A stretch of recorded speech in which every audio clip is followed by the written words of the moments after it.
कि ये जो रिमांड नहीं दिया गया था इसमें दो वर्जन है। ऐसा विलन जो फिल्मों में अपने टारगेट को निशाना बनाते वक्त उससे अजीबोगरीब अंदाज में बात करता है, यानी ये दोस्ती के अलावा ताल्लुक था। इस ताल्लुक में हदें पार होती हैं। MQM के अहम तरीन रहनुमाओं में से एक के बेटे का नाम भी सामने आ रहा है। पुलिस एहलकार गिरफ्तार किया जो अरमगान की सहूलतकारी कर रहा था। मुझे इंसाफ चाहिए, नहीं मिलेगा तो अपने आप को मैं आग लगा लूंगी। मुस्तफा आमिर कत्ल केस आगे बढ़ रहा है, चीजें हमारे सामने आ रही हैं। अदालत में क्या हुआ था, आज के दिन की सबसे बड़ी खबर यही है कि ये जो रिमांड नहीं दिया गया था इसमें दो वर्जन हैं। एक वर्जन है पुलिस का, और पुलिस के उस वर्जन पर अब आला अदालत हमें उस वर्जन को तस्लीम करती हुई नजर आ रही है। इस पर दूसरा वर्जन है अरमगान के वालिद का। अरमगान के वालिद जो बता रहे हैं वो पुलिस को इसमें झूठ बोलने वाला करार दे रहे हैं। ये दोनों चीजें आपके सामने रखेंगे। जज साहब के साथ क्या हुआ है ये भी मैं आपको बताऊंगा, लेकिन एक अंदर का सहूलतकार जो पुलिस का अहलकार है और अरमगान का सहूलतकार है वो पकड़ लिया गया है। ये माजरा क्या है इसकी बात करेंगे। देखिए, इस केस में एक बहुत अजीब चीज हो रही है। वो अजीब चीज बताते हुए मुझे जाहिर है कि ये जो मीडियम है ना, इस पर चीजें आप देखते हैं कभी इस पर ये 6-6.5 इंच की जो रियल एस्टेट कहते हैं जिसको, कि इस पर आपका कितने इंच का हिस्सा, कितनी मजबूत आपकी ग्रिप, इस पर ज्यादातर देखा जा रहा है। मवाद जो पोस्ट होता है वो इस पर देखा जाता है। अब ये एक बंदा एयरपॉड लगा ले, हैंड्स फ्री लगा ले और देख रहा हो तो एक बंदा देख रहा है।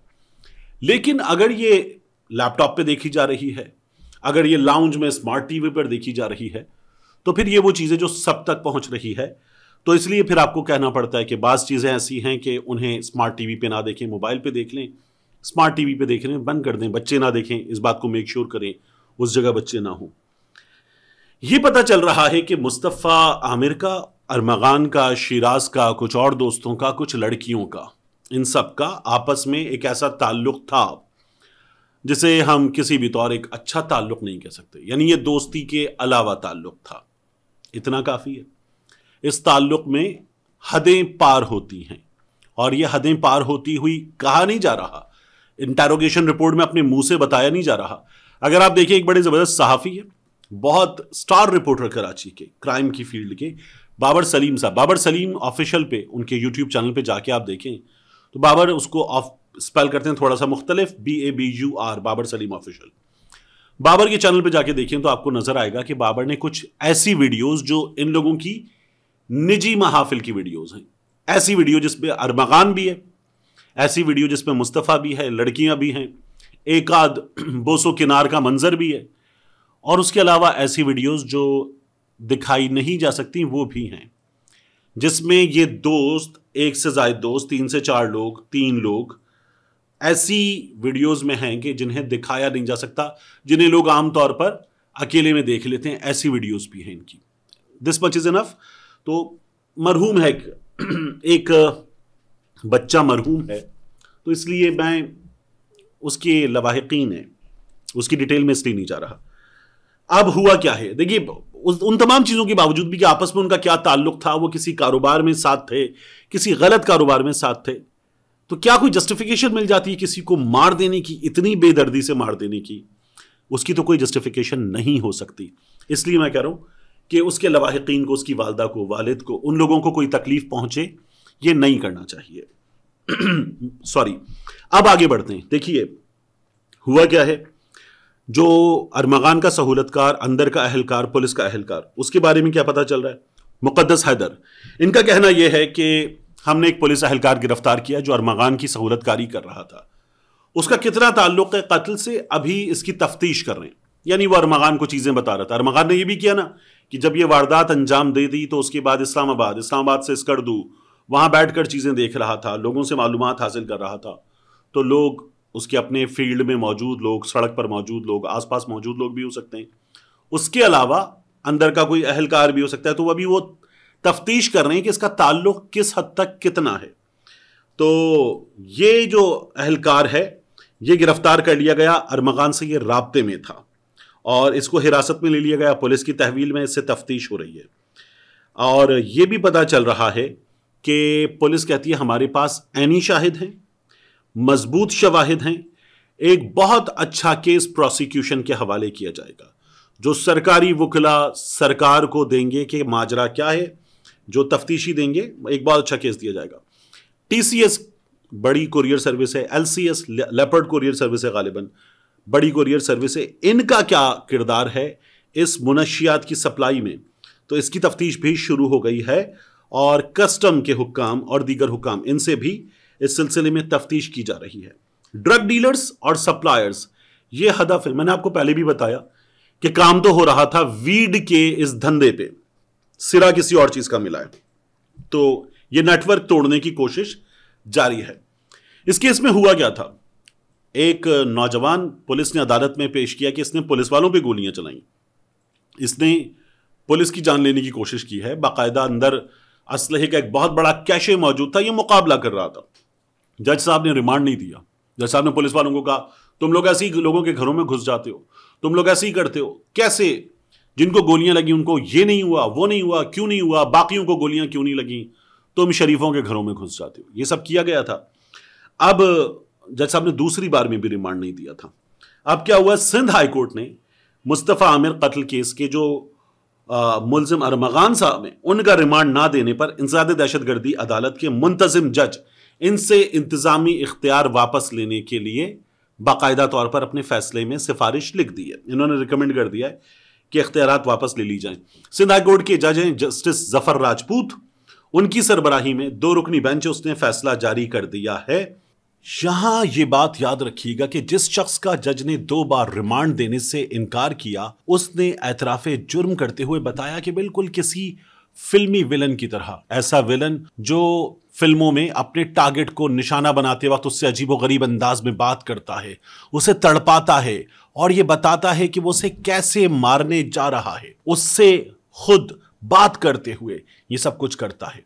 अरमगान ने पुलिस को यह बताया है कि उसने अपने घर आए हुए अपने दोस्त मुस्तफ़ा आमिर को पहले लोहे की रॉड से मारा, वो जख्मी हो गया, उसने वहां से भागने की कोशिश की तो अरमगान ने उसे रोका, मुस्तफ़ा को रोका और कहा चलो टॉस कर लेते, अगर चांद आया तो तुम्हें छोड़ दूंगा और अगर छाप आया तो मार दूंगा। सिक्का उछाला गया और चांद आ गया, लेकिन अरमगान ने मुस्तफ़ा को छोड़ने की बजाय फिर सलाख से पीटा। दूसरी मर्तबा टॉस किया गया, दूसरी मर्तबा भी जो मुस्तफ़ा ने मांगा था यानी चांद वही आ गया, लेकिन वादे के बरखिलाफ टॉस हार जाने के बावजूद अरमगान ने मुस्तफ़ा को पीटना बंद नहीं किया, मार मार के अधबुआ कर दिया। उसके बाद मुस्तफ़ा को बलूचिस्तान के इलाके हब की हुदूद दुरेजी में ले जाया गया, जहां तीसरी बार टॉस किया गया। ये टॉस इस बात पर किया गया कि मुस्तफ़ा को जान से मार दिया जाए या छोड़ दिया जाए, लेकिन इस मर्तबा टॉस मुस्तफ़ा हार गया और अरमगान ने उसे जिंदा जला डाला। सीनियर सहाफी फैजुल्लाह खान कहते हैं कि मुस्तफ़ा कत्ल केस में पेशरफ्त हुई है। मरकजी मुलजिम अरमगान कुरैशी के मुताबिक मुस्तफ़ा को फिल्मी अंदाज में टॉस करके कत्ल किया गया। फैजुल्लाह ने यह कहानी भी बयान की। साथ में वो कहते हैं कि इस मामले में साजिद हसन के बेटे के बाद MQM के अहम तरीन रहनुमाओं में से एक के बेटे का नाम भी सामने आ रहा है। बेटे की नशे की कहानियां पहले ही आम थीं। अशराफिया के बच्चे नशे के आदी। जो प्रोसिक्यूटर जनरल हैं उनके मुताबिक अदालत ने रिकॉर्ड टेम्परिंग के इल्जामात के बाद मुंतजिम जज से इख्तियारात वापस लेने की सिफारिश की। अदालत ये कहती है कि तफ्तीशी अफसर ने हमें यह बताया कि 10 फरवरी को दोपहर 12 बजे मुंतजिम जज के पास कस्टडी पेश की और जज ने तफ्तीशी अफसर को 3 घंटे इंतजार करवाया। क्यों करवाया गया ये इंतजार, जो रिपोर्टर्स इसको कवर कर रहे हैं ना, वो भी एक बात बता रहे हैं। मुंतजिम जज ने तफ्तीशी अफसर को मुलजिम के मेडिकल मुआयने के जबानी अहकामात दिए, जबकि मुंतजिम जज के पास मुलजिम के मुख्तसर रिमांड का मुनासिब तरीक़ाकार मौजूद था। अब जो जज को हटाने का, उससे इख्तियारात वापस ली जाए, ये जो सिफारिश लिखी गई है, रिकमेंडेशन लिखी गई है, इस हुक्मनामे में कहा गया है कि मुंतजिम जज मुलजिम के पुलिस रिमांड के साथ साथ मेडिकल मुआयने का हुक्म दे सकते थे। मेडिकल रिपोर्ट में तशद्दुद के शवाहिद के बाद ही तफ्तीशी के खिलाफ कार्रवाई की जा सकती थी, उससे पहले नहीं की जा सकती थी। और मजिस्ट्रेट और मुंतजिम जज बेज़ाब्तगी की सूरत में हाईकोर्ट को जवाबदेह हैं।